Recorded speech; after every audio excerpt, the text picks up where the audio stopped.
உங்களோடையும் இந்த நாட்டிலே இந்த நகரத்திலே சந்திக்கக்கூடிய வாய்ப்பை அல்லாஹு தஆலா வழங்கி இருக்கிறான். அல்ஹம்துலில்லாஹ்.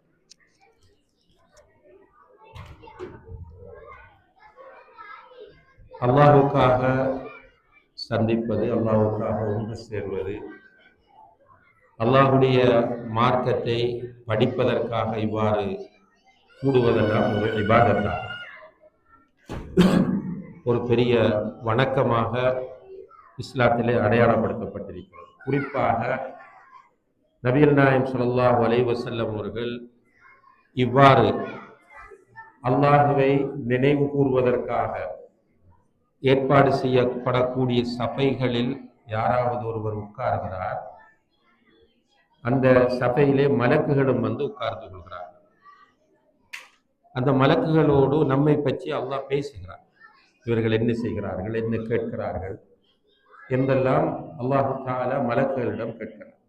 இப்போ மலக்குகள் சொல்வார்கள், யா அல்லாஹ், இவர்கள் உன்னை திக்ரு செய்கிறார்கள், உன்னிடம் சுவர்க்கத்தை கேட்கிறார்கள், நரகத்திலிருந்து பாதுகாப்பு தேடுகிறார்கள் என்று சொல்லும் போது அல்லாஹ் சொல்லுகிறான், உங்களை சாட்சியாக வைத்து. யாரை?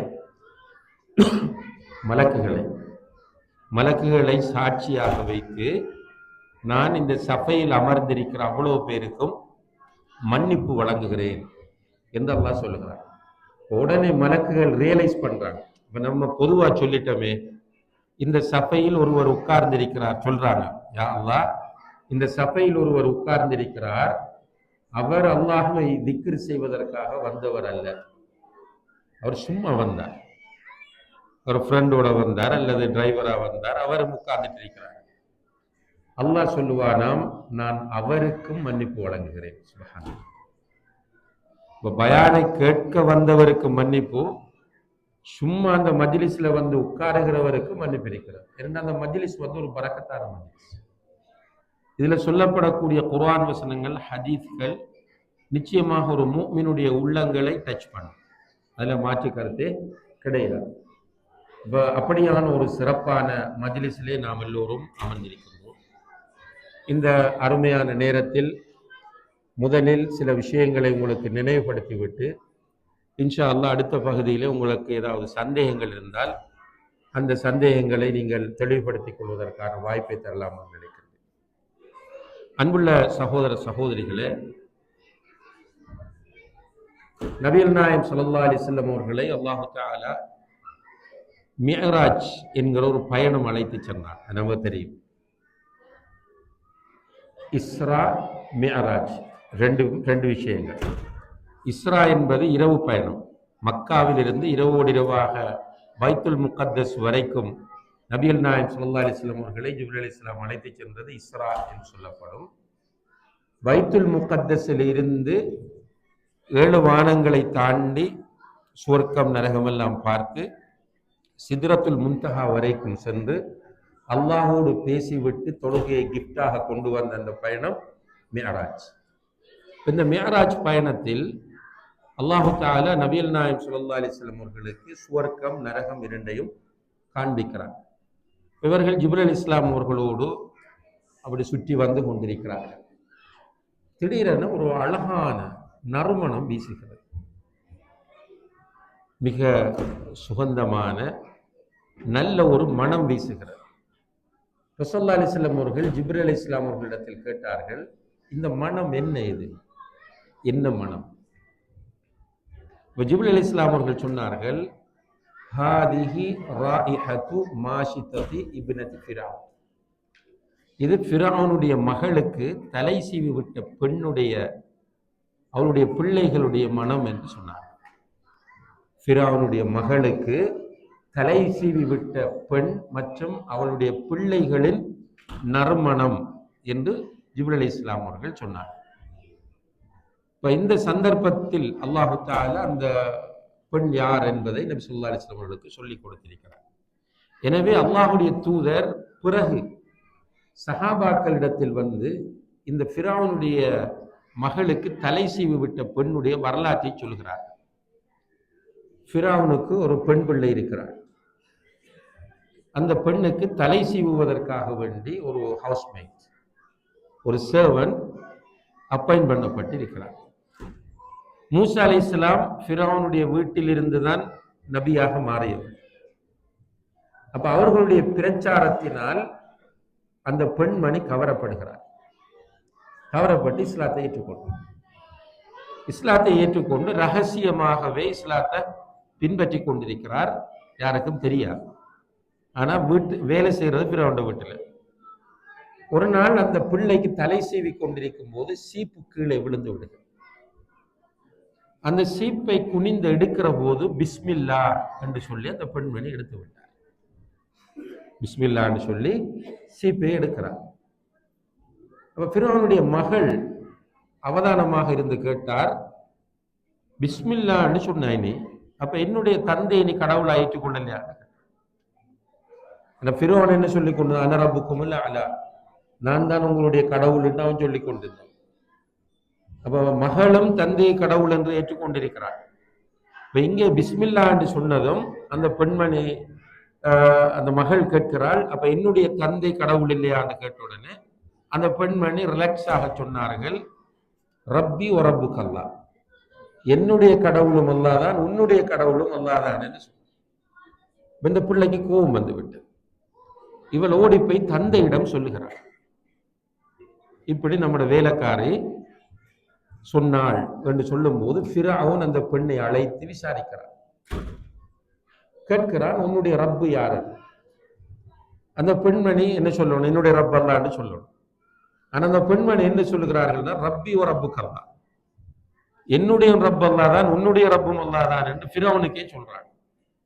சொன்னோடனே ஃபிரௌனுக்கு கோபம் வருகிறது. மிரட்டுகிறான், பயம் காட்டுகிறான், அச்சுறுத்துகிறான். அந்த பெண்மணி அசையவில்லை. தெளிவாக சொன்னார்கள், என்னையும் உன்னையும் படைத்த அல்லாஹ் ஒருவன் இருக்கிறான், அவன் தான் நம்முடைய ரப்பு என்று சொன்னார். இந்த ஃபிரௌன் எவ்வளவோ மிரட்டி பார்த்தும் அந்த பெண் அசையாத காரணத்தினால் இந்த பெண்ணுடைய வீக்னஸ் என்ன என்று தேடுகிறார். தேடினா அந்த பெண்ணுக்கு சில 3-4 பிள்ளைகள் இருக்கிறார். அந்த பிள்ளைகளுக்காகத்தான் இந்த பெண்மணி உழைக்கிறார், கஷ்டப்படுகிறார். அப்ப வீக்னஸ் யாரு? பிள்ளைகள். 4 பிள்ளைகளையும் கொண்டு வந்து பிள்ளைகளை வைத்து கொண்டு இந்த பெண்ணிடம் கேட்கிறான், உன்னுடைய ரப்பு யார்? அப்பவும் அந்த பொம்பளை சொன்னாங்க, ரப்பி ரப்பு கல்லா. ஒரு பெரிய சட்டி கொண்டு வரப்படுகிறது. அதிலே ஒரு காளையை போட்டு உருக்குகிறார். செம்பாலான ஒரு காளை கன்றை போட்டு உருக்குகிறார். அது உருகி கொதித்துக் கொண்டிருக்கிறது. சட்டியில செம்பு உருகி கொதிக்கிறது. பிள்ளை உண்ட கையில பிடிச்சிட்டு கேட்கிறார், உன்னுடைய ரப்பு யாரு? அப்ப அந்த பெண்மணி சொன்னார்கள், என்னுடைய முன்னுடைய ரப் அல்ல. ஒரு பிள்ளை தூக்கி போட்டு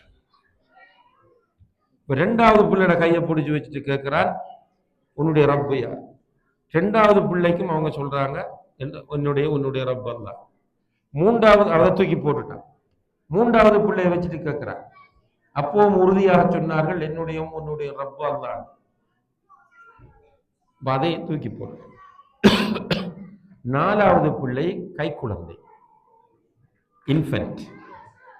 அந்த குழந்தையை தூக்கி தாயுடைய கையிலிருந்து பறித்து எடுக்கும் போது தாயுடைய கண்களில் இருந்து கண்ணீர் வடிகிறார். அழுகிறார். அழும்போது அந்த குழந்தை பேசியது, நீங்க பயப்படாதீர்கள், நீங்க சத்தியத்தில் இருக்கிறீர்கள். அதுக்கு பிறகு அந்த குழந்தையை தூக்கி போட்டார். உன்னுடைய கடைசி ஆசை என்னன்னு கேட்டான். இந்த அவாவும் தூக்கி போடுவான். உன்னுடைய ஆசை என்னன்னு கேட்ட நேரத்தில் அந்த பொம்பளை சொன்னார்கள், நீ இப்ப என்னையும் தூக்கி போட போகிறாய், எங்கள் எல்லோரையும் நீ இந்த சட்டியில போட்டு எரித்த பிறகு ஒன்றாக எங்களை புதைத்து விடு, எங்கள் எல்லோரையும் ஒரு குழிக்குள் அடக்கி விடு என்று சொன்னதும் நான் அதை செய்கிறேன் என்று சொல்லி கடைசியில் அந்த பெண்ணும் அந்த சட்டியில் தூக்கி போடப்பட்டு எரிக்கப்பட்டார்கள். இந்த குடும்பத்தினுடைய நறுமணம் தான் சுவர்க்கத்தில் வீசியது என்று நபி ஸல்லல்லாஹு அலைஹி வஸல்லம் அவர்கள் சொல்கிறார்கள். இந்த ஹதீஸ் முஸ்னத் அஹ்மத் என்கிற ஹதீஸ் கிரந்தத்திலே பதிவு செய்யப்பட்ட ஒரு நம்பகமான செய்தியாகும். அன்புள்ள சகோதர சகோதரிகள், இந்த வரலாறு நமக்கு என்ன சொல்லுகிறது? இந்த சம்பவம் நமக்கு உணர்த்துவது என்ன? இதை நாம் ஒவ்வொருவரும் சிந்திக்க கடமைப்பட்டிருக்கிறோம். உண்மையிலே இந்த சம்பவத்தின் ஊடாக நிறைய படிப்பினைகள் நமக்கு இருந்தாலும் மிக முக்கியமான ஒரு விஷயத்தை இங்கே நம்ம புரிய வேண்டியிருக்கிறது என்னென்றால், ஈமான் என்பது அல்லாஹு தஆலா தரக்கூடிய பெரிய ஒரு கிஃப்ட். ஈமான் என்பது அல்லாஹ் நமக்கு தருகிற மிகப்பெரிய ஒரு கிஃப்டா. இந்த ஈமான் மிக பெருமதியானதா? இந்த ஈமான் மிக பெருமதியானதா? இந்த ஈமானுக்கு ஒரு சுவை இருக்கிறது, டேஸ்ட். ஹதீஸ்ல வருது, தஅமுல் ஈமான் ஹலாவத்துல் ஈமான். தஅமுண்டா டேஸ்ட், ஹலாவாண்டா ஸ்வீட்னஸ். ஈமானுக்கு டேஸ்டும் இருக்கிறது, ஒரு இன்பமும் இருக்கிறது, ஒரு ஸ்வீட்னஸும் இருக்கிறது. இப்ப இவைகளை இந்த சம்பவத்தின் ஊடாக நம்ம புரிய முடிகிறது. இப்ப ஈமான் என்பது அல்லாஹ் தரக்கூடிய ஒரு கிஃப்ட். உண்மையாக அன்புள்ள சகோதர சகோதரிகளே, ஈமான் ஒரு கிஃப்ட் என்று எனக்கு அல்லாஹ் தந்திருக்கக்கூடிய மிகப்பெரிய பெருமதியான ஒன்று, ஒரு நிஅமத் என்று நம்மில் எத்தனை பேர் புரிந்திருக்கும்? நம்ம நிறைய பேர் அதை புரியல. ஈமான், ஒரு பொருள் வீட்டில் இருக்கின்றால் அந்த பொருளினுடைய தன்மைகளை வைத்து அதனுடைய பெருமதி நமக்கு புரியும். இப்போ புது கார் உண்டு, பிராண்ட் நியூ கார் உண்டு, பெரிய அமௌண்ட் கொடுத்து நம்ம வாங்கியிருக்கிறோம் என்றால் நம்ம நேரடியாக பார்க்குறோம், ஊரில் பார்க்குறேன். அவர் நல்ல பிராண்ட் நியூ கார் ஒன்று இறங்கியிருப்பார், ஆட்டோமேட்டிக் டோராக இருக்கும். கொஞ்சம் பிள்ளைகள் இழுத்து அடைச்சிட்டா கத்தி கிறங்குவார். பாப்பா வந்து சத்தம் போட்டு, அது ஆட்டோமேட்டிக், நீங்கள் எப்படி சும்மா போட்டு உடைக்கிறீங்க கதவை என்றால் அவ்வளவு பெருமதியானது என்பதை அவர் ஃபீல் பண்ணுகிறார். ஒரு பெண் ஹஜ்ஜிக்கு வர வேண்டும், வீட்டை நகை இருக்கிறது, அப்படி கபட்டில் பீரோவில் நகையை போட்டுட்டு வாருங்க. அந்த நகையை பாதுகாப்பதற்கான ஏற்பாடுகள் செய்து விட்டுத்தான் வருவார். ஏனென்றால் அது பெருமதியானது என்பது அவருக்கு தெரிகிறது. நமக்கு இந்த ஈமான் பெருமதியானது என்று புரிந்திருக்கிறதா? நீங்க பதில மனசுக்குள்ள சொல்லிக்கொள்ளும், வெளியில சொல்ல தேவையில்லை. ஈமான் ஒரு பெரிய கிஃப்ட், மிக பெருமதியானது என்று நான் புரிந்திருக்கிறேனா? ஒவ்வொருவரும் நம்மிடத்தில் கேட்க வேண்டிய கேள்வி. உண்மையிலேயே அதிகமானவர்களுக்கு அப்படி ஒரு அனுபவம் இருக்காது, பெருமதியாக ஃபீல் பண்ணிருக்க மாட்டேன். ஈமான் ஏதோ கிடைச்சிருக்கு, இந்த பெருமதியாக இதை ஃபீல் பண்ணாமல் இருப்பதற்கு காரணம் என்ன தெரியுமா? இந்த ஈமான் நமக்கு கிடைப்பதற்கு நம்ம எந்த கஷ்டமும் படாது. நம்முட வாப்பா முஸ்லீம், அதால நான் முஸ்லீம், உம்மா முஸ்லீம், அதால முஸ்லீம். எப்படி பெருமதி விளங்க போகுது? ஒரு சம்பவம் நான் படித்தேன், உண்மையை போய் அல்லாஹு ஆலம். பில் கேட்ஸ் ஒரு ஹோட்டலுக்கு போறார் சாப்பிட, 5 ஸ்டார் ஹோட்டல்ல, அங்குள்ள ரெஸ்டாரண்ட்ல போய் சாப்பிட்றார். சாப்பிட்டு போட்டு வெயிட்டருக்கு வந்து $50 டிப்ஸ் வைக்கிறார். அந்த வெயிட்டர் சுத்தி நின்றுட்டு சொல்றார், நேற்று உங்களோட மகன் வந்தார், அவர் $500 தந்தாருன்னு சொல்றார். நேற்று உங்களோட மகன் வந்தார் இங்க சாப்பிட, எனக்கு அவர் $500 டிப்ஸ் தந்தார். அதுக்கு பில்கேட் சொன்னாராம், அது பில்கேட்ஸோட மகன், நான் வாப்பான்னு சொன்னாராம். அப்படின்னு மீனிங் என்னன்னா, பில்கேட்ஸோட மகன் வந்து வாப்பா உழைச்சி வச்சத செலவழிக்கான அவனுக்கு பெருமை தெரியாது, நான் கஷ்டப்பட்டு உழைத்ததுனால எனக்கு பெருமை தெரியும் என்று சொல்கிறான். பொதுவாக இது ஒரு இயற்கையான ஒரு விஷயம். இது கஷ்டப்பட்டால் பெருமதி தெரியும், கஷ்டப்பட்டால் பெருமதி தெரியும். இஸ்லாத்தை நாம பெற்றுக்கொள்வதற்கு, ஈமான் கிடைக்கிறதுக்கு என்ன கஷ்டப்பட்டோம், என்ன தியாகம் செஞ்சோம்? எங்கேயாவது ஒரு ஏச்சு குறைஞ்சது, ஒரு சின்ன விமர்சனம், ஒன்றுமில்லை. அதனால இஸ்லாத்தினுடைய பெருமதி நமக்கு தெரியாது, சிம்பிளா விட்டுட்டு போறோம். இந்த ஈஸ்டர் தாக்குதலுக்கு பிறகு ஒரு பலவீனம் ஏற்பட்டுச்சு முஸ்லீம்களுக்கு. என்ன பலவீனம்? உண்மையிலேயே சுப்ஹானல்லாஹ், நேரடியாக நாங்க பார்த்தது, இரத்த கண்ணீர் வடிச்சாலும் அது ஆறாது. குர்ஆன்களை கொண்டு போய் பத்த வச்சாங்க நம்மடாக்கள். எங்கட வீட்டை உள்ள குர்ஆனை கொண்டு போய் பத்த வைக்க. ஏன்னா ஆமிக்காரன் வீட்டுக்குள்ளே எல்லாம் வந்தார், ஏதாவது ஒரு ஹதீஸ் கிதாப் இருந்தா தூக்கிட்டு போய், அதை பிளான் பண்ணி செஞ்சதானே, வேணும்னா வச்சு. நம்மட நிலைப்பாடு எப்படி இருந்திருக்கணும்? வீட்டுல குர்ஆன் இருக்கு, வீட்டுல ஹதீஸ் கிதாப் இருக்குன்னா அவன் கொண்டு போனாலும் பிரச்சனை இல்லை எனக்கு. நான் வீட்டுல ஒரு ஆயுதம் வச்சிருந்த என்ன கொண்டு போனா என்ற பல. ஆனா அவன் என்னுடைய வீட்டில் இருக்கிற குர்ஆனுக்காக என்னை கொண்டு போவானாக இருந்தால், என்னுடைய வீட்டில் இருக்கிற ஹதீஸ் கிதாபுக்காக வேண்டி என்னை கொண்டு போவான்னு நான் போகணும். ஆனால் நம்முடைய சகோதர சகோதரிகள் என்ன செய்தார்? சுப்ஹானல்லாஹ், வல்லாஹி சகோதர சகோதரிகளை என்னுடைய கண்ணால பார்த்தேன். பள்ளியை மூடிடுவோம் நேரத்தோட, பள்ளி டோர்ல பேக் கணக்கில் குர்ஆன் வந்துடு. வீட்டை இருந்த குர்ஆன்ல கொண்டு வந்து வச்சுட்டாங்க. இந்த வீட்டை குர்ஆன் இருக்க பயன். இது பரவாயில்லை. இன்னும் ஒரு குரூப் என்ன செஞ்சாங்க? அந்த தாக்குதலை தொடர்ந்து அவர்களுடைய பெருநாள் வருது, பொஷ நோய் கொண்டு வந்துச்சு. வந்தா பன்சலையில போய் அந்த பன்சலையில உள்ள சிலையை கழுவுறாங்க, பன்சலையை கழுவி கொடுக்குறாங்க, அவங்களுக்கு தன்சல் செஞ்சு கொடுக்குறாங்க. இவங்க என்ன ஈமான்? நம்ம நல்லிணக்கம் போகணும்ன்றதுல மாற்று கருத்து இல்லை. பக்கத்து வீட்டுல ஒரு நான் முஸ்லிம் நடு ராத்திரியில கஷ்டப்படுறாரு, நம்மட காரண தீவே டாக்டர் ரத்தம் கொடுக்கணும், ரத்தம் கொடுக்கணும் உயிரை காப்பாத்துறதுக்கு, அது வேற.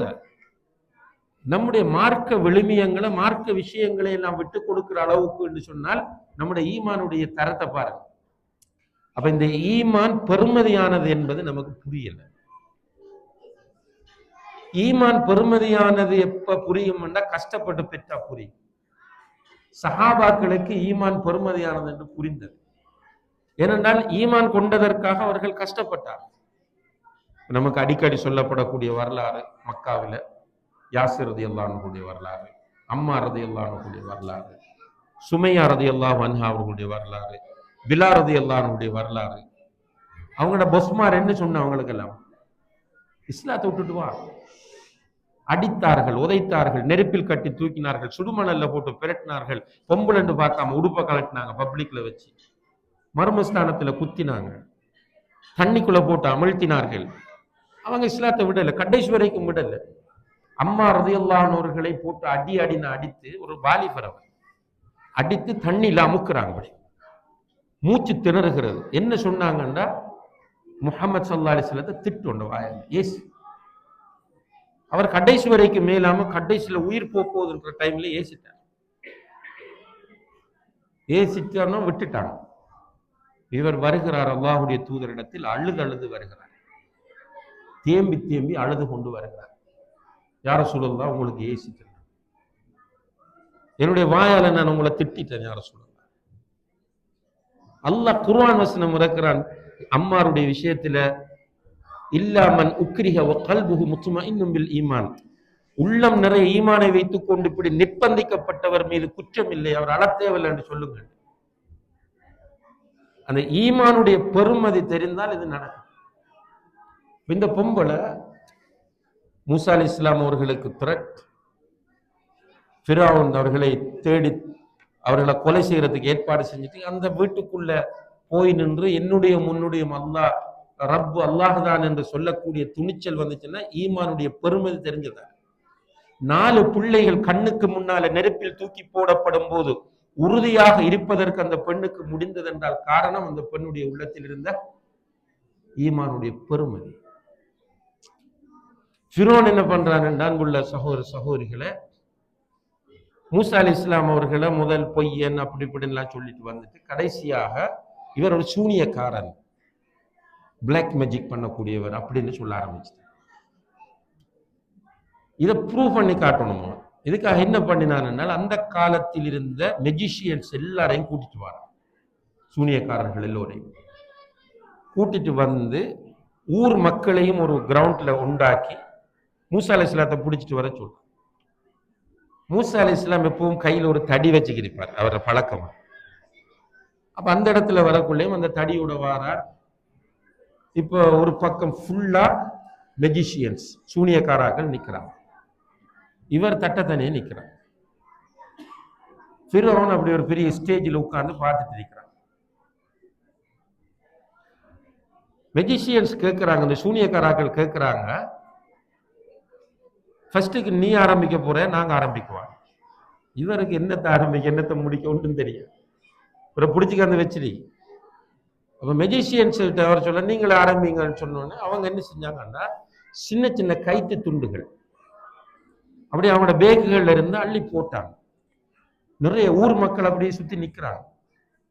அந்த கயிற்று துண்டுகள் எல்லாம் பாம்பு போல நெளிய ஆரம்பித்தது. சுப்ஹானல்லாஹ். பார்க்கிறாக்கள கண்களுக்கு பாம்பு மாதிரி இருக்குது. இவன் மூசா அலைஹிஸ்ஸலாம் அவர்களுடைய கண்ணுக்கும் அது பாம்பா தான் தெரிஞ்சிச்சு.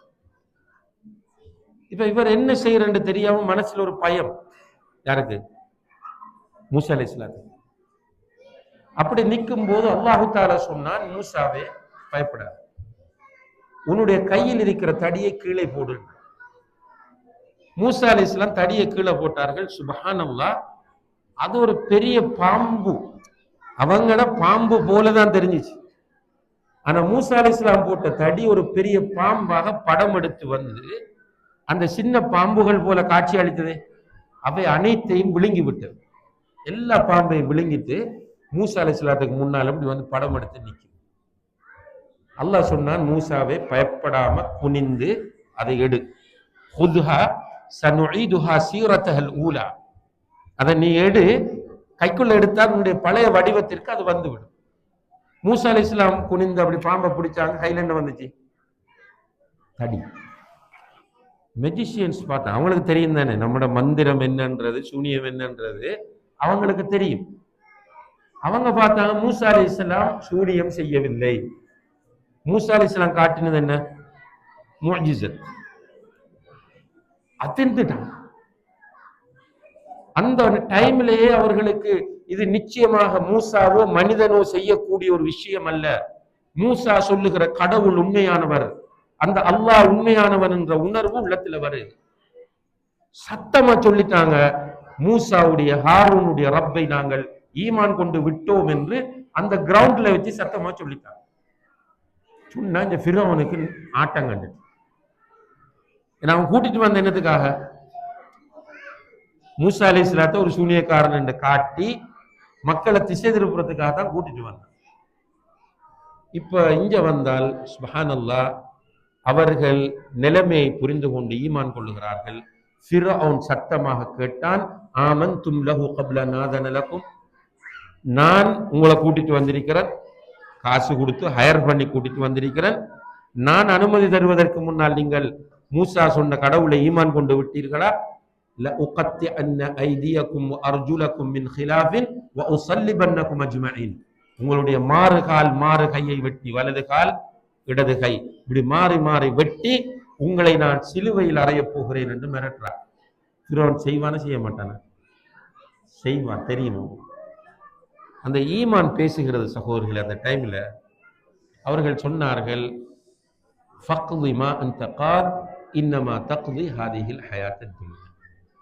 நீ எங்களை கொல்ல போற, அப்ப உன்னால இந்த உலகத்தில் தான் எங்களை கொல்ல முடியும், இந்த உலகத்தில் தான் எங்களை கொல்ல முடியும் என்று அவர்கள் சொல்லி ஈமானில் உறுதியாக இருந்தார்கள் என்று குர்ஆன்ல அல்லாஹ் சொல்றான். அந்த அளவு ஈமான் நம்ம கிட்ட இருக்குமா? உண்மையிலே நம்ம ஒரு வங்குரோத்தான நிலையில், ஒரு திவாலான நிலையில நம்ம இருக்கிறோம்ங்கிறது நம்ம புரியும். அதிலேயும் குறிப்பாக ரசூல் ஸல்லல்லாஹு அலைஹி வஸல்லம் அவர்கள் சொன்னார்கள், இன்னல் ஈமான லயக்லகு ஃபீ ஜௌஃபி அஹதிக்கும் கமா யக்லகு ஸௌப். ஆடைகள் இத்து போவது போல, நம்முடைய ட்ரெஸ் பழுதாகி போறது போல உள்ளத்தில் ஈமானும் இத்து போகும். ஃபஸ்அலுல்லாஹ அன் யுஜத்திதல் ஈமான ஃபீ குலூபிக்கும். ஈமானை புதுப்பித்து தருமாறு அல்லாஹ்கிட்ட துஆ கேளு. அப்ப ஈமான் கூடும் குறையும். ஈமான் பழச்சாகும். எப்ப குறையும் என்று சொன்னா, பாவங்கள் கூடுதலாக செய்யும் போது ஈமான் குறையும். நன்மைகளை அதிகமாக செய்யும் போது ஈமான் கூடும். இப்ப நம்ம வாழக்கூடிய சூழலை நீங்கள் புரிய வேண்டும். சுப்ஹானல்லாஹ், ஊரில் இருக்கிறோம். ஊர்ல நீங்க ஊர்ல இருக்கும்போது நம்ம எல்லாரும் ஊர்ல ஜும்மா பள்ளி, அந்த ஜும்மா பள்ளி வாசல்களில் வெளியில பெரிய நிறைய ஸ்பீக்கர் போட்டு ஒவ்வொரு வெள்ளிக்கிழமையும் தமிழ்ல ஹுத்பா. இது போக சில ஊர்களில் பள்ளிக்குள்ள போனா பயான்.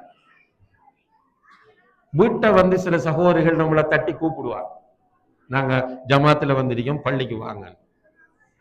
நம்மளோட பிள்ளைகள் என்ன செய்வாங்கன்னா ஒவ்வொரு ஜமாத்தா வந்து பிள்ளைகளை கூப்பிடுவாங்க. அப்படி ஜமாத்தில் வருவாங்க, தௌஹீத் ஜமாத்தாக்கள் வருவாங்க, ஜமாத் இஸ்லாமியர்கள் வருவாங்க, பிள்ளைகளை கூப்பிடுவாங்க. உங்களோட பிள்ளைகளுக்கு நாங்க மார்க்கத்தை சொல்லி கொடுக்க போறோம், பிள்ளைகளை அனுப்புங்க. இப்படி வாழுகிற போதே நம்முடைய ஈமான பாதுகாத்துக் கொள்ள முடியாத நிலையில் இருக்கிற நாம் இவ்வாறான நாடுகளில் வந்து தனித்தனி ஒவ்வொரு ஆக்களை வீடும் பக்கத்தில் இல்லை. இவரை வீடு ஒரு இடத்துன்னா அவரை வீடு 40 கிலோமீட்டர் இருக்காங்க, அவரை வீடு 100 கிலோமீட்டர் இருக்காங்க. தனிய சிதறி போயிருக்கிறோம். இந்த சிதறி போயிருக்கிற நமக்கு ஹொத்துபா இல்லை. வெள்ளிக்கிழமை ஹொத்துபா என்பது நமக்கு மிக முக்கியமான ஒரு கடமை சகோதரர்களே.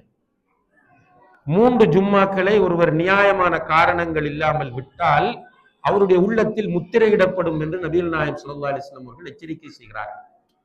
3 ஜும்மாக்களை ஒருவர் நியாயமான காரணங்கள் இல்லாமல் விட்டால் அவருடைய உள்ளத்தில் முத்திரையிடப்படும். திரும்பவும் சொல்றேன், நீ புரியணும். 3 ஜும்மாக்களை ஒரு முஸ்லிம் நியாயமான காரணங்கள் இல்லாமல் விட்டால் அவருடைய உள்ளத்தில் முத்திரையிடப்பட்டு விடும். அதே போல அவருக்கு நல்லது விளங்காது, கெட்டது விளங்காது. அவர் ஏதோ வாழுவார், அவருக்கு சந்தோஷமா தான் இருக்கும், காசு வரும், வீட்டை நல்ல சாப்பாடு இருக்கும், ஃபேமிலியோட டூர் போவார், ஆக்கள் வருவாங்க, பார்ட்டி வைப்பார், பிள்ளைகள பர்த்டே பார்ட்டி கொண்டாடுவார், சந்தோஷமா தான் இருக்கும். ஆனால் கடைசியில மலக்குல் மௌத் அலைஹிஸ்ஸலாம் அவர்கள் நரகத்தில் இருந்து ஒரு கஃனை கொண்டு வந்து இவருடைய தலைமாட்டிலே உட்கார்ந்து, யா ரூஹல் ஹபீஸா உஹ்ருஜி இலா சஹத்தின் மின் அல்லாஹி வ அஸாப், கெட்ட ஆத்மாவே அல்லாஹ்வுடைய கோபத்தின் பக்கம் அவனுடைய தண்டனையின் பக்கம் வெளியே வாண்டு கூப்பிடும் போது ஞானம் பிறக்கும். ஒருத்தர் ஹெல்ப்புக்கு வர மாட்டாங்க. இப்ப இன்றைக்கு ஒரு ஆள் மௌத்தாகிறார், நம்முடைய கண்ணுக்கு முன்னால் ஒரு ஆள் மௌத்தாகிறார் என்றால் அவரை சுற்றி மலக்குகள் இருக்கிறார்கள், அவருடைய தலைமாட்டில் மலக்குல் மௌத் இருக்கிறார். நம்ம பார்த்திருக்கிறோமா? பார்க்கல. அவர் சத்தம் போடுவார், நமக்கு கேட்காது. ஸல்லல்லாஹு அலைஹி வஸல்லம் அவர்கள் சொல்லுகிறார்கள், கெட்ட ஆத்மாவை, கெட்ட உயிரே, அல்லாஹ்வுடைய கோபத்தின் பக்கம் அவனுடைய தண்டனையின் பக்கம் வெளியே வா என்று சொல்லும் போது சூரத்துல் முனாஃபிகூன் என்கிற அத்தியாயத்தில் இறுதியிலே அல்லாஹ் சொல்லுகிறார், ரப்பி லவ்லா அஹர்தனி இலா அஜலின் கரீப் ஃபஅஸ்ஸதக வ அகும் மினஸ் ஸாலிஹீன். யா அல்லாஹ், கொஞ்சம் எனக்கு டைம் கொடு, நான் சதகா செய்வேன், சாலிஹான அமல்கள் செய்வேன், நல்லவனாக வாழ்ந்து காட்டுவேன் என்று கெஞ்சுவார். ஆனால் ஒருவனுக்குரிய டைம் வந்து விட்டால் ஒரு நொடி அவன் முற்படுத்தப்படவும் மாட்டான், பிற்படுத்தப்படவும் மாட்டான். குர்ஆன்ல அல்லாஹ் சொல்றான், மலக்குல் மௌத் எடுத்துருவார் உயிரை. அந்த டைம்ல புரிஞ்சு என்ன செய்ய சகோதரனே? காலம் கடந்த ஞானத்தினால் ஒரு பிரயோசனமும் இல்லை.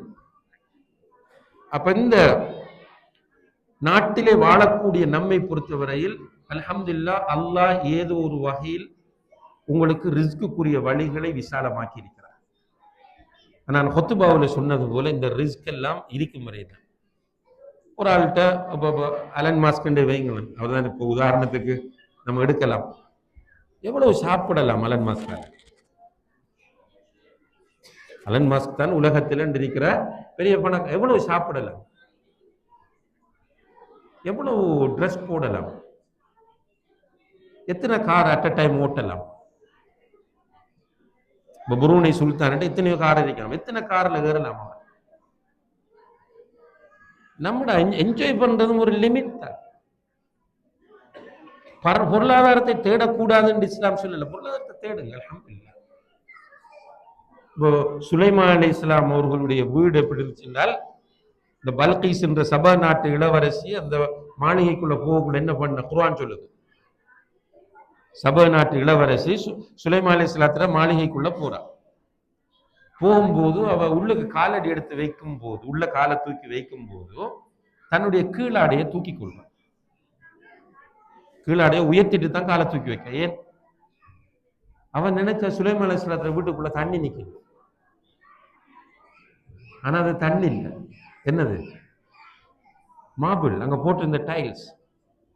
இப்ப எங்கேயாவது பார்த்துட்டீங்க நம்ம? நீங்க இத்தாலியில் இருக்கிறீங்க, யூரோப் நிறைய போயிருப்பீங்க, வேற நாடுகளுக்கு போயிருப்பீங்க, எங்கேயாவது ஒரு இடத்துல இப்படி ஒரு டைல்ஸை பார்த்துருக்கிறோமா? சுலைமான் அலைஹிஸ்ஸலாத்துல வீட்டுல அப்படி டைல்ஸ் இருந்துச்சு. அப்ப உழைப்பது, என்ஜாய் பண்ணுவது லிமிட்டோட நமக்கு கூடும். அது வேற. இந்த பொருளாதாரம் வந்து இந்த தீனை விட்டு நம்மை தூரமாக்க கூடாது. இப்ப ஜும்மா தொழுகை இல்லாம உழைச்சு என்ன பண்ண போறோம்? இப்ப ஜும்மா தொழுகையுடைய நேரத்துல நிறைய முஸ்லிம்ஸ், நான் தமிழ் பேசுற முஸ்லிம்ஸ்களை மட்டும் சொல்லல, நிறைய முஸ்லிம்ஸ் டியூட்டி இருக்குன்னு சொல்லிட்டு ஜும்மாக்கு போறாங்க. என்ன செய்ய போறாங்க இந்த காசு? அந்த ஜும்மா டைம்ல உழைச்சு என்ன செய்ய போறாங்க? 3 ஜும்மாக்கள் வேண்டும் என்று விடப்பட்டால் உள்ளத்தில் முத்திரை. சின்ன விஷயம் அல்லது. என்னென்றால் நம்முடைய பிரச்சனை என்னென்றால், அன்புள்ள சகோதர சகோதரிகளே, அல்லாஹு தஆலா தந்திருக்கிற இந்த பெருமதியான தீனுடைய, இந்த ஈமானுடைய பெருமதி நமக்கு விளங்குது. இதுக்கு மெயின் காரணம் என்னென்றால், இந்த தீனை பெறுவதற்கு நம்ம கஷ்டப்படல, ஈஸியா அந்த தீன் வந்து சேர்ந்து. 2வது காரணம், நமக்கு மறுமையை பற்றிய தெளிவில்லை, இந்த உலக வாழ்க்கை பற்றிய தெளிவில்லை. நமக்கு இந்த உலகம் தான் எல்லாம் என்று நினைக்கிறோம். அல்லாஹ் சொல்லுகிறான், இந்த உலகம் சுகம் தரும் ஏமாற்றம் என்று சொல்கிறான். மத்தாஉல் குரூர். மத்தா என்று சொன்னால் சுகம் தரும், குரூர் என்றா ஏமாற்றம். இப்ப நம்ம அல்ஹம்துலில்லாஹ் இப்ப பிரியாணி சாப்பிட்டோம், ஜும்மா தொழுதுட்டு எல்லாரும் பிரியாணி சாப்பிட்டோம். இப்ப இங்க பிரியாணி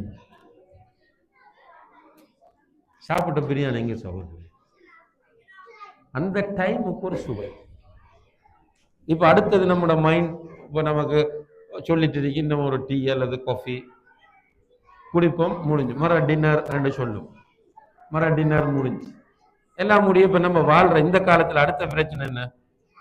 பகல் சுட்டியா பிரியாணி சாப்பிட்டேன், அந்த ஜேம் நல்லா இருந்துச்சு, கொஞ்சம் கூட பிடிச்சிட்டேன், எனவே 2 மெட்ஃபோமினை போடுவோம், இன்சுலினை கொஞ்சம் கூட்டி அடிப்போம், அல்லது கொலஸ்ட்ரால் டேப்லெட்டை கொஞ்சம் உலகம் ஏமாத்து.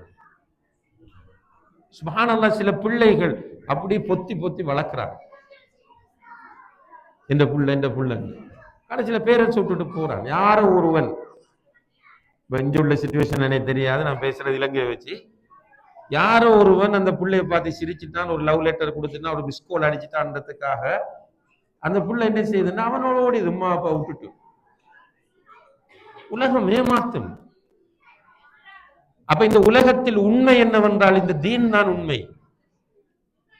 நம்ம எல்லாரும் இன்றைக்கு நிறைய காசு இருக்கு, நிம்மதி இல்லை. நீங்க பாருங்க, பெரும் பெரும் பணக்காரர்கள் டென்ஷன். இந்த நிம்மதி இல்லாத நிலைக்கு காரணம் உள்ளத்துல தீன் இல்லை, உள்ளத்துல ஈமான் இல்லை.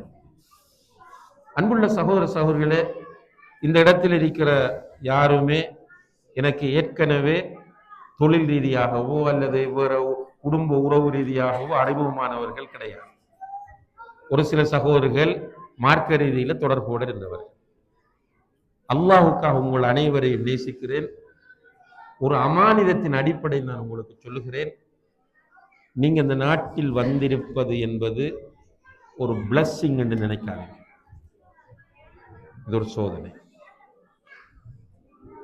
குடும்பத்தோடு நாங்க இருக்கிறோம் என்று பெருமையா சொல்றதுக்கு இல்லை.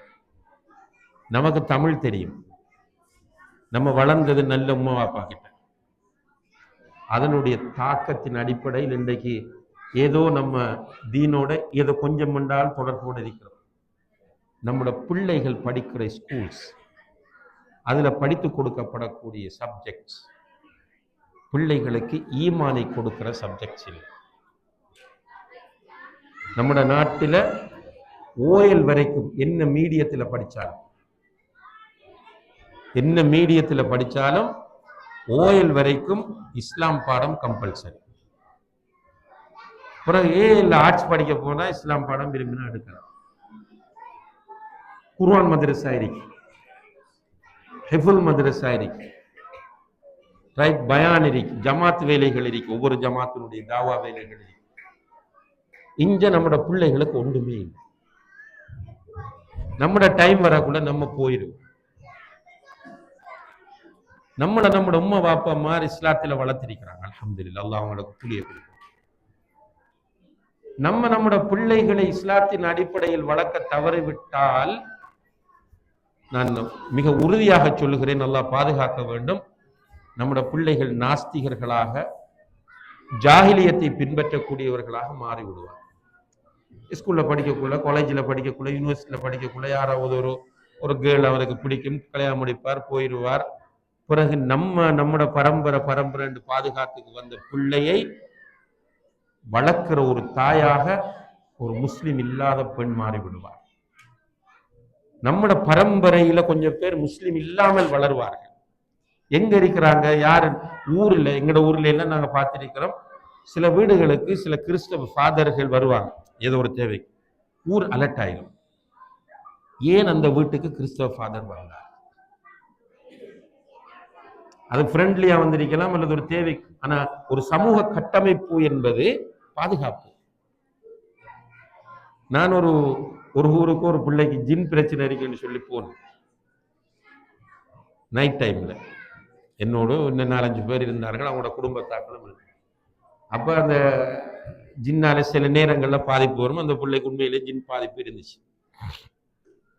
அதை கிளியர் பண்ணும் போது அந்த புள்ள கத்து. நம்ம ஓதி கிளியர் பண்ணுவோம். அதை கிளியர் பண்ணும்போது அந்த புள்ள கத்து. சில நேரம் சும்மா லைட்டா நம்ம பெரும்பாலும் தட்ட வேண்டியும் வரும். அப்படி செய்து கொண்டிருக்கும் போது திடீரென எனக்கும் கோல் வருது, வீட்டுக்காரர்களுக்கும் கோல் வருது. வெளியே வந்து பார்த்தா ஃபுல்லா பள்ளி ஜமாத் வந்து என்னன்னு கேட்டோடனே பக்கத்து வீட்டுக்காராக்களை தான் கால் பண்ணி சொன்னாங்க. அந்த வீட்டுல ஏதோ ஒன்று நடக்குது, ஒரு புள்ள கத்துற சத்தம் கேட்குது, எங்களுக்கு பயமா இருக்கு, ஏதோ ஒரு வித்தியாசமா ஏதோ நடக்கிற மாதிரி. இது எதை காட்டுது? ஒரு சமூக பாதுகாப்பு, ஒரு சமூக கட்டமைப்பு. நான் கோபிக்கல, நான் சந்தோஷப்பட்டேன். இந்த செட்டப் தேவை. இன்று நீங்கள் அங்குமிங்கும் சிதறி வாழக்கூடிய சூழலில், அல்ஹம்துலில்லாஹ், விசாரித்தன் ஒரு 70-80 குடும்பங்கள் இத்தாலியில் இருப்பதாக சொன்னார்கள். இப்படியே இருந்துட்டு போனா யோசிச்சு பாருங்க. ஒரு ஒரு ஒரு சகோதரர், அதுவும் கேள்விப்பட்டேன், ஒரு சகோதரர் ஒரு நான் முஸ்லீம் லேடியை திருமணம் முடித்து கடைசியில் அவர் வசியத்தை இந்த முஸ்லீம்களிடம் ஒப்படையுங்கள் என்று சொல்லி கடைசியில் அவர் மௌத்தாகி அந்த பொம்பளை ஒரு மாசத்துக்கு மேல அந்த ஜனாசாவை ஒப்படைக்கிறதுக்கு ரூட் கிடைக்கல. ஒரு மாசமா மோச்சரியில் அல்லது ஃப்ரீசர்ல அந்த ஜனாசா இருக்கு. இதை நல்லா யோசிச்சு பாருங்க. இதை நிதானமா காசை பணத்தை வைங்க. ஊர்ல நம்மளை விட நல்லா உழைக்கிறவங்க நிறைய இருக்கிறாங்க. ரைட்? ஏழைகளும் நம்மளை விட சந்தோஷமா இருப்பாங்க. ரிஸ்க் என்பது நமக்கு அளக்கப்பட்டது வரும். அல்ஹம்துலில்லாஹ், நான் ஆரம்பத்தில் சொன்னது போல ஏதோ ஒரு அல்லாஹ் ஒரு ஹைர நாடி உங்களை அனுப்பியிருக்கிறார். ரைட்? உங்களுக்குரிய வசதிகள் எல்லாம் தந்திருக்கிறார். ஆனால் நம்முடைய பிள்ளைகளின் எதிர்காலம் என்ன? என்னுடைய தீனுடைய நிலை என்ன? என்னுடைய ஈமானுடைய நிலை என்ன? யோசிச்சிருக்கிறீங்களா? கவலைப்பட்டிருக்கிறீங்களா? சிம்பிளா எடுக்காதீங்க. இந்த அமானித மோசடி சாதாரணமானதல்ல. அல்லாஹ் எல்லோரையும் பாதுகாக்க வேண்டும். நான் வல்லாஹி தொழுகைகளில் நிறைய துவா செய்கிறேன் உங்களுக்காக. நம்முடைய பிள்ளைகள் குஃப்ருக்கு போய்விட்டால் அதுல மிகப்பெரிய பங்கு உங்களுக்கு தான் இருக்கு. உங்களோட பிள்ளைகள் குஃப்ருக்கு போய்விட்டால் அதுக்கு அல்லாஹ் கிட்ட பதில் சொல்ல வேண்டிய நீங்க தான் முதல் நிலை. நான் சொன்ன மாதிரி ஸ்கூல்ல என்ன படிப்பிக்கிறாங்க, என்ன சிலபஸ் படிச்சு பார்த்தீங்களா? அது என்ன பாடமாக இருந்தாலும், சப்ஜெக்டாக இருந்தாலும், ஈமானுக்கும் அதுக்கும் சம்பந்தம். அது ஒரு என்னது செக்குலர் எஜுகேஷன் என்ற அடிப்படையில் இருக்கிறது. நம்ம தான் பிள்ளைகளுக்கு ஈமானை கொடுக்கணும். அந்த ஈமானை கொடுப்பதற்கு என்ன செய்யலாம் யோசிங்க. அதுக்குரிய திட்டங்களை திட்டுங்கள். சில நாடுகளில் போய் பார்க்கிறோம், மாஷா அல்லாஹ், சந்தோஷமாக இருக்கிறது. இப்போ யூகேக்கு போனால் பெரும்பாலும் செட்டப் ஓகே. லெஸ்டர் என்ற ஏரியாவில் போனால் அங்கே தமிழ் பேசக்கூடிய சகோதரர்களுடைய பள்ளிவாசல் நினைக்க 3 கிட்ட இருக்கு லெஸ்டர். அந்த ஏரியாவிலேயே ஒரு 10-15 பள்ளிவாசல் லெஸ்டர். ஈஸ்ட்ஹாமுக்கு வந்தால் அங்கே இந்தியன் சகோதரர்கள் பள்ளிவாசல் வச்சிருக்காங்க, தமிழ் பேசக்கூடிய. ஸ்ரீலங்கா சகோதரர்கள் 2-3 பள்ளிவாசல்கள் ஈஸ்ட்ஹாமில் வைத்திருக்கிறார்கள். இப்படி ஒவ்வொரு ஊருக்கு போனாலும் பள்ளி இருக்கு, மദ്രസா இருக்கு, கிளாஸ் இருக்கு, வருடாந்த இஜ்திமா இருக்கு, பெருநாள் கெதரிங் இருக்கு. அப்ப அவர்களுக்கு ஒரு டிஃபரெண்ட். அப்ப அல்ஹம்துலில்லாஹ், அவர்களுக்கு அங்க மദ്രസാவும் இருக்கு. யூகேல அரபிக் காலேஜ் வாய்ப்பு இருக்கு. பிரான்ஸுக்கு போய் பார்த்தா நம்ம இதுல தானே விசாரிப்போம். பிரான்ஸ்ல கூட ஒரு மதரசா இருக்கு, அரபி கல்லூரி. அது தமிழ்ல இல்ல, பிரெஞ்சு மொழியில நடக்குது. ஆனால் அங்க ஒரு அரபு கல்லூரி இருக்கு. மாஷா அல்லாஹ். ஒவ்வொரு ஏரியாவிலையும் போனா பள்ளி. இப்ப நான் ஞாயிற்றுக்கிழமை போறேன், ஞாயிற்றுக்கிழமையிலிருந்து 4ஆம் தேதி வரைக்கும் டெய்லி ப்ரோக்ராம் வேறு வேறு பள்ளிகள். சில நாள்ல 2-3 ப்ரோக்ராம் போட்டிருக்காங்க ஒரே நாளில் வேறு இடங்கள்ல. செட்டப் இருக்கு. இப்ப நீங்கள் கேர்லெஸ்ஸாக இருந்து விடாதீர்கள். கொஞ்சம் அல்லாஹ்வுக்காக விட்டு கொடுங்கள், ஒன்று சேருங்கள், சீரியஸாக இந்த இஷ்யூவை எடுங்கள். நான் இப்ப எத்தி வைத்து விட்டேன். என்னுடைய உரை நாளை மறுமையிலே உங்களுக்கு எதிராக வந்துவிடக் கூடாது. ஷைத்தான் விட மாட்டான் உங்களை ஸ்மூத்தா டிராவல் பண்றதுக்கு. ஆனால் நீங்கள் ஒரு செட்டப்பை இந்த நாட்டிலே செய்வீர்களா? இன்னைக்கு நம்ம சொல்றோம் மொரோக்கன்ஸ் இப்படி செஞ்சிருக்கிறாங்க, டர்க்கிஷ் இப்படி செஞ்சிருக்கிறாங்க. அது செய்தவர்களுக்கு சதக்க ஜாரியாவா இல்லையா? நீங்க மூத்தாகலாம், நீங்க போயிடலாம். ஆனால் வரக்கூடிய ஜெனரேஷனுக்கு ஒரு ஒரு ஒரு சென்டரை நீங்கள் உருவாக்கி விட்டு செல்வீர்களாக இருந்தால் மிகப்பெரிய ஒரு சாதனையாக அது அமையும். அதுல உங்களோட ஒரு 100 ஈரோவோ 1000 ஈரோவோ அல்லது அதை விட கூடவோ குறையவோ நீங்கள் பங்களிப்பு செய்தால் அது அல்லாஹ்வுடைய உதவி கொண்டு நீங்கள் சிஸ்டமாக ஒழுங்காக செய்துவிட்டு போனால் தொடர்ந்து அது இருக்க போகிறது. வாரவங்களுக்கெல்லாம் அது என்ன சொல்லுவாங்க, உதாரணம் மிலானோ என்று எடுத்தால் சொல்லுவார்கள், நம்ம இத்தாலியில எங்க இருந்தாலும் மிலானாக்கு ஷிஃப்ட் ஆன நல்லம் அங்க பிள்ளைகளுக்கு மதரசா இருக்கு, தர்பியாக்கு வாய்ப்பு இருக்கு, தமிழ்ல ஜும்மா கேட்கலாம், பிள்ளைகளுக்கு இட்டாலியன் லாங்குவேஜ்ல கிளாஸ் நடத்துறாங்க என்கிற ஒரு ஒரு நிலை நிறைய வருவாங்க. வரும்போது நம்ம ஒரு சமூகமாக அல்லாஹ்வுடைய உதவியை கொண்டு மாறலாம், பயப்பட தேவை. எனவே அன்புள்ள சகோதர சகோதரிகளே, இதை ஒரு வசியத்தாக நான் உங்களுக்கு சொல்லுகிறேன். திரும்ப சந்திக்க கிடைக்குமோ இல்லையோ அல்லாஹு ஆலம். ஆனால் ஒரு அமானிதமாகவும் ஒரு வசியத்தாகவும் நான் சொல்றேன். தயவு செய்து எனக்கு இது தேவையில்லாத வேலை. இதுக்குள்ள போன அவர் அதை சொல்லுவார், இதை சொல்லுவார், இவர் அப்படி அவர் இப்படி, இவரோட சேர்ந்து டிராவல் பண்ணிடாது இன்றெல்லாம் யோசிக்காதீர்கள். எல்லாரும் நம்ம வைஃபை சமாளிச்சு வாழ்றோமா இல்லையா, கணவனை சமாளிச்சு வாழ்றோமா இல்லையா, ஒரே ஃப்ரீக்குவன்சி எல்லாரும் இருக்கிறன்றது சாத்தியம் இல்லை. ஒரே ஃப்ரீக்குவன்சில எல்லாரும் இருக்க முடியாது. நம்ம பெற்ற 3 பிள்ளைகளே 3 ஃப்ரீக்குவன்சில இருப்பாங்க. அப்ப நம்ம ஒருவர் கண்டில் இருக்கிறார், ஒருவர் கொழும்புல உள்ளவர் இருக்கிறார், இன்னும் ஒரு காலில் உள்ளவர் இருக்கிறார், இன்னும் ஒரு கல்மையில் உள்ளவர் இருக்கிறார். இப்படி எல்லோரும் ஒன்று சேரும் போது நிச்சயமாக டிஸ்கஷன்ல சின்ன சின்ன முரண்பாடுகள் வரத்தான் செய்யும். ஆனா அந்த டிஸ்கஷன்ல ஏற்படக்கூடிய முரண்பாடுகளை நீங்கள் பெரிதுபடுத்தி உங்களுடைய விஷனை நீங்கள் விடுவீர்களாக இருந்தால் தோத்துவீர்கள். ஆனா நீங்க விஷன்ல வென்று பழகியவர்கள், உங்களுக்கு அசைலம் தேவை என்று சொன்னால் அதற்காக எவ்வளவு அஃபர்ட்ஸ், சாதாரணமான இல்லை. இப்ப நம்மளோட வாய்க்கே வராத மொழிகள் எல்லாம் படிச்சு அதுல பாஸ் ஆகி அல்ஹம்துலில்லாஹ் சிட்டிசன் எடுத்திருக்கிறோம். கேம்ப்ல நம்ம எதிர்பார்க்காத லைஃப் அதெல்லாம் கடந்து வந்திருக்கிறோம். அப்ப விஷன் தெளிவாக இருந்தால் வர சின்ன சின்ன பிரச்சனைகள் ஒரு பிரச்சனையே அல்ல. ஆனால் விஷனை தெளிவாக ஆக்கிக் கொள்ளுங்கள். கண்டிப்பாக அன்புள்ள சகோதரர்களே, அல்லாஹுக்காக இந்த விஷயத்தில் சீரியஸாக திங்க் பண்ணுங்க. இல்லென்றால் அல்லாஹ் பாதுகாக்க வேண்டும். அல்லாஹ் நம்முடைய பிள்ளைகளை பாதுகாப்பான். நம்முடைய பிள்ளைகள் முருத்ததிகளாகி விடுவார்கள். நம்முடைய பிள்ளைகள் குஃப்ருக்கு போய் விடுவார்கள். நம்மளுக்கு பிறகு இந்த உங்களுக்கு பிறகு இலங்கையில் உள்ள உங்களுடைய மூதாதையர்களுக்கும் இவர்களுக்கும் இடையில் உள்ள தொடர்புகள் முற்றாக இல்லாமல் போய்விடும். அது இன்னும் 5 வருஷத்துல நடக்காட்டி 50 வருஷத்துல நடக்கும். ஆனா நம்ம இஸ்டாப்ளிஷ் பண்ண தவறினால், இஸ்டாப்ளிஷ் பண்ணிவிட்டோம் என்றால் இன்ஷா அல்லாஹ் அல்லாஹுடைய உதவியை கொண்டு அந்த பாதிப்பிலிருந்து நம்முடைய சக்திக்குட்பட்டவரை நம்ம பாதுகாக்கலாம். எனவே நம்முடைய ஈமான் அல்லாஹ் தந்திருக்கிற மிக பெருமதியான உண்டு. கடைசி வரைக்கும் ஈமானோடு இருந்து வாழ்ந்து மூத்தாக வேண்டும். அதுக்கு முயற்சி, அதுக்காக துஆ செய்வோம் எல்லோரும் இன்ஷா அல்லாஹ். காலம் போக போக மோசமாகி கொண்டே போகும் என்று அல்லாஹ்வுடைய தூதர் ஸல்லல்லாஹு அலைஹி வஸல்லம் அவர்கள் சொன்னார்கள். காலம் போக போக மோசமாகி கொண்டே போகும். அப்படி காலம் மோசமாகி கொண்டு போகும்போது மார்க்கத்தை பின்பற்றுவது கையில் நெருப்பு தணலை வைத்திருப்பது போன்று இருக்கும் என்று சொன்னார்கள். எல்லாமே இப்போ நடக்குது. இருந்தாலும் ஒருவருக்கு அல்லாஹ்வை பற்றிய தெளிவும் மறுமையை பற்றிய தெளிவும் இருக்குமாக இருந்தால் நிச்சயமாக அவர் எவ்வளவு சோதனைகள் எவ்வளவு ஃபித்னாக்கள் வந்தாலும் அவற்றுக்கிடையில் தன்னுடைய ஈமானை அவர் பாதுகாத்துக் கொள்வார் என்பதைத்தான் இந்த ஃபிரௌனுடைய வீட்டிலே அவனுடைய மகளுக்கு தலை சீவி விட்ட பெண்ணுடைய வரலாறு நமக்கு உணர்த்துகிறது.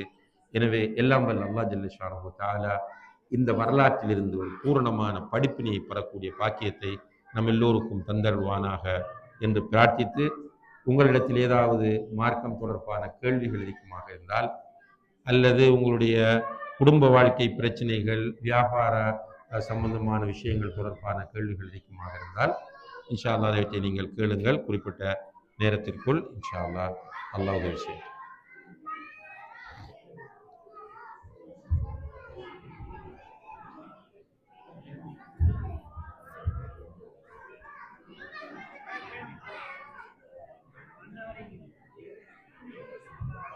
எத்தனை பாங்கு?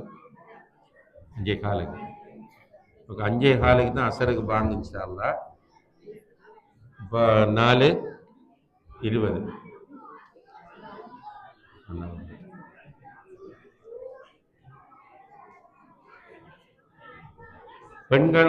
பெண்கள் சைட்டில் உள்ள சகோதரிகள், உங்களுக்கு ஏதாவது கேள்விகள் இருந்தால் நீங்க எழுதி அனுப்புங்க இன்ஷா அல்லாஹ். அல்லது உங்களோட ஹஸ்பண்ட் யாராவது இருந்தாங்கன்னா அவங்களுக்கு வாட்ஸ்அப்ல அனுப்பிவிடுங்க, அவங்க கேட்பாங்க இன்ஷா அல்லாஹ்.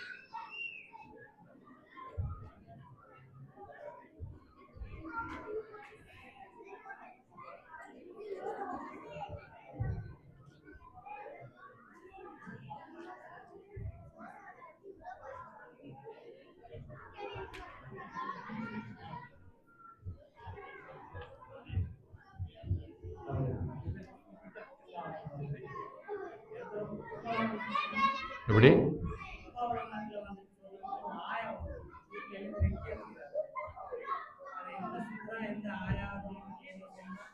ஓகே, பாரக்கல்லாஹ் ஃபீக், ஜஸாக்கல்லாஹ் ஹைர். நம்ம ஹுத்பாவில் ஒரு வசனத்தை குறிப்பிட்டு அந்த வசனத்தை நீங்க அடிக்கடி படிக்க வேண்டும். படிக்கிறதுக்கான லேசான வழி என்னன்னா, உங்களோட வீட்டில் அதை ஒரு இடத்துல எழுதி ஒட்டி வச்சு கொள்ளுங்கன்னு சொன்னா அந்த வசனத்தை